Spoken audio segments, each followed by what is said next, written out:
On a tous déjà vu cette scène. Un match serré, les toutes dernières minutes, l'entraîneur qui s'époumonne sur son banc de touche. Mais sur le terrain, rien. C'est comme si ces joueurs étaient devenus sourds. Alors, simple problème d'indiscipline? Eh bien, on va voir que la réponse, elle se trouve directement dans le cerveau et qu'elle est bien plus surprenante qu'on ne l'imagine. Allez, imaginez un peu le tableau. On est à la 72e minute, le score est serré, c'est tendu. L'entraîneur envoie une instruction tactique cruciale, il la passe via son capitaine à un joueur de couloir. Le joueur hoche la tête, l'air de dire « c'est bon, j'ai compris ». Et pourtant, sur l'action qui suit, absolument rien ne change. C'est frustrant, et vu de l'extérieur, ça ressemble à un manque de respect des consignes. Alors, la question qui se pose, c'est ça. Est-ce que les joueurs ignorent volontairement les consignes ou est-ce qu'il se passe quelque chose d'autre, quelque chose de complètement invisible dans leur corps et dans leur cerveau? C'est justement ce qu'on va décortiquer ensemble. Pour comprendre ce fameux blackout, il faut se tourner vers la science. Et tout commence avec un chiffre, un seul chiffre, qui va vraiment changer notre façon de voir le jeu. 20 km/h. Voilà, il faut bien retenir ce chiffre. C'est le seuil critique. Dès qu'un joueur dépasse cette vitesse, sa capacité à traiter des informations complexes, comme une consigne tactique, commence littéralement à s'effondrer. Ce phénomène a un nom scientifique, la suppression de la mémoire de travail. Pour faire simple, quand le corps est en plein effort, le cerveau est en surchauffe. Il doit gérer l'équilibre, la coordination, la respiration. Il n'a tout simplement plus la bande passante, si on veut, pour décoder une instruction verbale un peu complexe. La priorité, c'est de faire fonctionner la machine. Et attention, si on pousse l'effort à fond, c'est encore plus radical. Lors d'un sprint à pleine vitesse, disons au-delà de 25 km/h, le blackout est total. Pendant les 3 à 5 secondes qui suivent cet effort intense, un joueur est littéralement incapable de traiter une consigne. Les mots arrivent à ses oreilles, mais le cerveau, lui, ne les enregistre pas.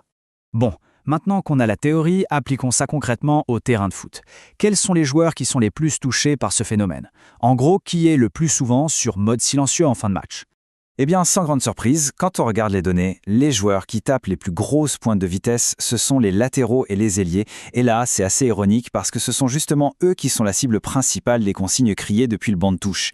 Ils courent le plus vite et sont donc les plus sujets à ce blackout communicationnel.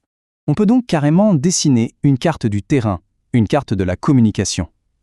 Sur les côtés, les joueurs de couloir sont des zones à risque, peu fiables pour recevoir un message. Au centre, les milieux, eux, avec moins de pics de vitesse, sont les relais parfaits.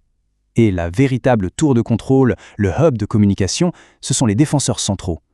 Leurs exigences de sprint sont plus faibles, ce qui en fait les récepteurs les plus fiables en fin de match. Pour bien voir l'impact tactique de tout ça, il y a un cas d'étude très concret et fascinant, celui du FC Nantes, qui a été analysé dans les données sources. C'est ce qu'on appelle le paradoxe de Nantes. Et voilà le fameux paradoxe. L'équipe qui a été identifiée comme la plus relationniste du championnat, c'est-à-dire celle dont le jeu repose le plus sur la communication et les interactions permanentes entre les joueurs, est aussi celle qui s'effondre le plus en seconde mi-temps. Et non, ce n'est pas une coïncidence. Et voilà pourquoi. D'un côté, le football relationniste, qui est basé sur une communication en temps réel, est très puissant quand les joueurs sont frais. Mais dès que la fatigue s'installe, le réseau de communication se dégrade, il se fissure et tout le système s'écroule. De l'autre côté, le football positionnel est beaucoup plus résistant. Pourquoi? Parce que les joueurs n'ont pas besoin de se parler sans arrêt. Ils retournent simplement à leur zone, un automatisme qui a été martelé à l'entraînement. Ok, on a identifié le problème, on comprend ses causes physiologiques et tactiques.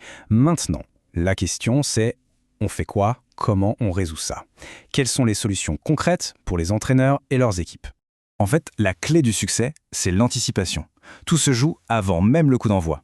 D'abord, il faut identifier un joueur relais fiable, un défenseur central ou un milieu défensif par exemple. Ensuite, il faut le briefer sur 2 ou 3 ajustements tactiques qui pourraient arriver. Et enfin, et c'est peut-être le plus crucial, définir des signaux non verbaux, des gestes de la main très simples pour les changements les plus urgents. Donc si on devait résumer tout ça en 3 règles d'or, ça donnerait premièrement, il faut concevoir des consignes non verbales pour la fin de match.